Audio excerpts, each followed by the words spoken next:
Mint tudjuk, nem csupán a cudar időjárási viszonyok károsíthatják a kézfejünk bőrét, például a szél, a hóesés vagy esetleg a nagy hideg, hanem bizony kémiai behatásoknak következtében is lehet nagyon károsult a bőrünk, de létezik már egy megoldás, amely mindezt kiküszöbölheti.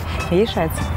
Igen, ez egy új találmány, a folyékony kesztyű. Kozmetikában fodrászok, kéz- és lábapoló műkörömépítő szakemberek gyakran dolgoznak kesztyűben. Például a fodrász ezzel kesztyűben festi a hajakat, a lábápoló kesztyűben dolgozik a lábakon. Na most ezek a kesztyűk, ezek a korábbi kesztyűk, ezek mindig problémák voltak, mert beleizzad a kezük, mert fölráncosodik a kesztyű, a tapintás érzékük elromlik, és kényelmetlen a használata. Na most ezzel az új kesztyűvel, ezzel teljesen ugyanúgy lehet dolgozni, mint hogyha kesztyű nélkül dolgoznál. Ez tulajdonképpen csak egy krém, amit rákensz a kezedre. A belső fele az krémes is marad, sőt hidratálja a bőrt, és nem engedi, hogy kiszáradjon. A külső fele megszárad, és ez a külső fele pedig elszeparál mindenféle kórokozótól és minden olyan anyagtól, ami esetleg összefestené a kezedet, vagy bármilyen irritációt okozhatna a munka során.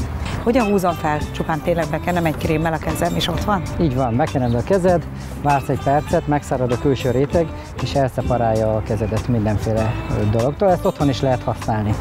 Mi az, ami biztosan leoldja?